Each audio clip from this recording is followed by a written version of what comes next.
Praise the Lord. Hallelujah. தேவனுடைய பரிசுத்தமுள்ள நாமத்தில் இந்த காலை வேளையில் உங்கள் யாவரையும் நான் வாழ்த்துகிறேன். பிரியமானவர்களே, கர்த்தர் உங்களுக்காக பேசுகிற தீர்க்க தரிசனமான வார்த்தை பார்த்து நீங்கள் ஆண்டவர் சமூகத்தில் ஒப்பு கொடுங்கள். ஆண்டவர் நோக்கி விசுவாசமாய் ஜெபியுங்கள். கர்த்தர் இந்த நாளிலே உங்கள் ஜெபத்தை கேட்பார். உங்களுக்கு நிச்சயம் பதில் தருவார். உங்கள் வாழ்க்கையில் ஒரு பெரிய வெற்றியை நீங்கள் காணப்போகிறீர்கள். அல்லேலூயா. நேற்று வரைக்கும் இந்த சூழ்நிலையை மாற்றுவார். கண்ணீரை மாற்றுவார், துக்கத்தை மாற்றுவார், போராட்டங்களின் பிரச்சனைகளை மாத்திரமல்ல உங்களையும் மாற்ற தேவன் வல்லவராக இருக்கிறார். காரணம், தேவனுக்கு நாம் பிரியமுள்ளவர்களாக இருக்கும்படி கர்த்தர் விரும்புகிறார். இந்த நாட்களை நாம் விசேஷித்து கொள்ள வேண்டும். இந்த நாட்களை வெறுமையாய் விட்டுவிடக்கூடாது. நாம் பெற்றுக்கொள்ளப் போகிற புது ஆண்டினுடைய ஆசீர்வாதங்களுக்கு இது ஒரு ஆயத்தமாக இருக்கிறது. ஆகவே நீங்கள் இந்த வார்த்தை கவனமாய் கேளுங்கள். இன்றைக்கும் கர்த்தர் நமக்காக பேசுகிற தீர்க்கமான வார்த்தை சங்கீதங்களின் புஸ்தகம் 27ஆம் சங்கீதம் 3ஆம் வசனத்தை வாசித்து பாருங்கள்.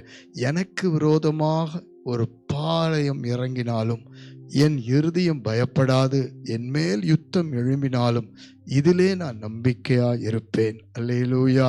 சங்கீதக்காரனுடைய வாழ்க்கையில் நிறைய யுத்தங்களை பார்த்தவர். அவர் வனாந்திரத்தில் ஆடுகளை மேய்த்து கொண்டிருந்த பொழுது நிறைய யுத்தங்களை பார்த்தவர்.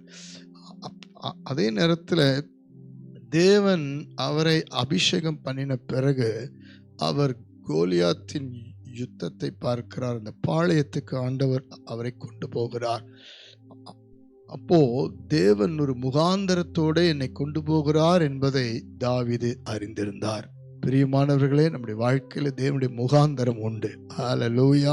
ஒரு வாழ்க்கையில் எது சம்பவித்தாலும், எத்தனை யுத்தம் எழும்பினாலும், குடும்பத்துக்கு எதிராய், உங்களுடைய தனிப்பட்ட வாழ்க்கைக்கு எதிராய், உங்களை சுற்றி இருக்கிற உங்களுடைய மேன்மைகள் ஆசீர்வாதங்களுக்கு எதிராய், உங்களுடைய பிள்ளைகளுக்கு எதிராய், உங்களுடைய ஆவிக்குரிய வாழ்க்கைக்கு எதிராக எத்தனை யுத்தங்களை நீங்கள் பார்த்தாலும், உங்கள் வீட்டுக்குள்ளேயும் சரி, வேலை செய்கிற இடத்துலையும் சரி, நீங்கள் ஊழியம் செய்கிற இடத்துலையும் சரி, அந்த யுத்தத்தில் எல்லாம் ஒரு முகாந்திரத்தை கர்த்தர் வைத்து தான் நம்மை நடத்துவார். ஹல்லேலூயா, ஹல்லேலூயா. அது சாதாரணமான யுத்தம் அல்ல. உங்களுக்கு விரோதமாய் சாத்தானால் கொண்டு வரப்பட்ட யுத்தமாக இருந்தாலும் கர்த்தருடைய முகாந்தரம் அதில் வெளிப்படும். ஹல்லேலூயா.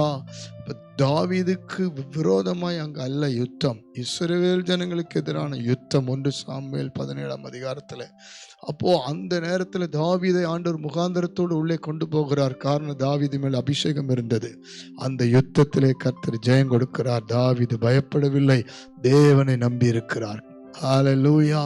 இஸ்ரவேல் ஜனங்களுக்கு எதிராக நிறைய யுத்தங்கள் நடந்தது. அப்பொழுதெல்லாம் ஆண்டவர் தமது தாசனாகிய மோசேவை பார்த்து சொன்னார், நீ மலையின் உச்சியில் ஏறி போய் கையை உயர்த்து என்று சொல்லி மோசே கையை உயர்த்துகிறார். கர்த்தர் ஜெயம் கொடுக்கிறார். மோசேவுக்கு தேவன் சொன்ன வார்த்தையின் மேல நம்பிக்கை இருந்தது. இன்றைக்கு நம்முடைய வாழ்க்கையில ஆண்டவர் சொல்ற வார்த்தையின் மேல நம்பிக்கையா இருக்கும் பொழுது யுத்தம் எழும்பினாலும் நாம் இருதயம் பயப்படாது. ஆமே. நாம் ஒரு முகாந்தரத்தோடு இருக்கிறோம். கர்த்தருடைய முகாந்தரத்தை வைத்திருக்கிறார். அது வெற்றிக்கு அடையாளம், ஜெயத்துக்கு அடையாளம். விரோதமான நிறைய காரியங்களை நம்ம பார்க்க முடியும். நம்முடைய வாழ்க்கையை நாசப்படுத்தும்படி, கெடுக்கும்படி சத்துரு பலவித பிரச்சனைகளை உண்டு பண்ணுவான். ஆனால் அதன் நடுவில் தான் கர்த்தருடைய முகாந்தரம் நமக்காய் வெளிப்படும். அது ஜெயத்தை கொண்டு வரும், விடுதலை கொண்டு வரும், ஆசீர்வாதத்தை கொண்டு வரும், மேன்மையை கொண்டு வரும். ஹல்லேலூயா. சோர்ந்து போகாதிருங்கள், இன்றைக்கு கர்த்தர் நமக்காக யுத்தம் பண்ணுவார். வேதம் சொல்லுகிறது, நீங்கள் சும்மா இருப்பீர்கள், கர்த்தர் உங்களுக்காக யுத்தம் பண்ணுவார் என்று சொல்லி மோசே தன்னுடைய ஜனங்களை அந்த செங்கடலுக்கு முன்பாகவும் பின்தொடர்ந்த பார்வோனுடைய காரியத்துக்கு முன்பாகவும் அவன் விசுவாசத்தோட மோசே அறிக்கையிட்டு ஜனங்களை தைரியப்படுத்துகிறார்.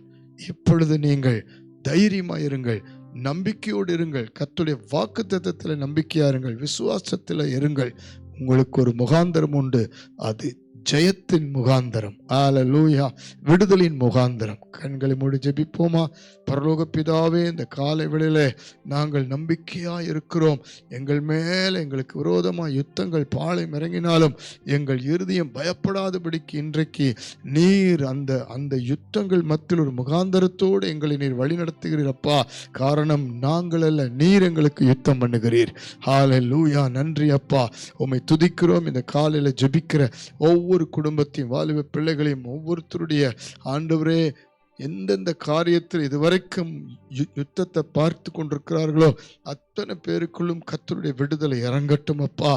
நீர் எல்லாவற்றையும் ஒரு முகாந்தரத்தோடு காரணத்தோடு நீர் செய்கிறீர். உம்முடைய சித்தம் திட்டம் உம்முடைய காரியம் அதில் விளங்க பண்ணுகிறீரப்பா. இயேசுவின் நாமத்தில் அந்த யுத்தத்துக்கு பிறகு தாவீதுக்கு ஒரு மேன்மையை கொடுத்தீரப்பா. இஸ்ரவேல் ஜனங்களுக்கு ஒரு பெரிய செங்கடல் 2ஆய் பிளந்ததப்பா. நீரே யுத்தம் பண்ணி ஜெயம் கொடுக்கிற தேவன். இந்த வேளையில ஜெபிக்கிற அத்தனை பேருடைய வாழ்க்கையிலும் ஒரு வெற்றி, ஒரு விடுதலை, ஒரு ஜெயம் உண்டாகட்டும் என்று ஜெபிக்கிறப்பா. கலங்கி பயந்து குழப்பமாய் ஆண்டவரே வியாதி போராட்டம் அநேக பிரச்சனைகள் என்கிற பாளையத்தில் அநேக விரோதமான யுத்தங்கள் இருக்கிற ஒவ்வொருவரையும் பாவத்தின் யுத்தங்கள், பாவ சோதனை யுத்தங்கள் எல்லாத்தையும் கர்த்தர் இயேசுவின் நாமத்தில் ஜெபிக்கிறோம் நல்ல பிதாவே. ஆமென், ஆமென், ஆமென். God bless you. கர்த்தர் நமக்காக யுத்தம் பண்ணுவார்.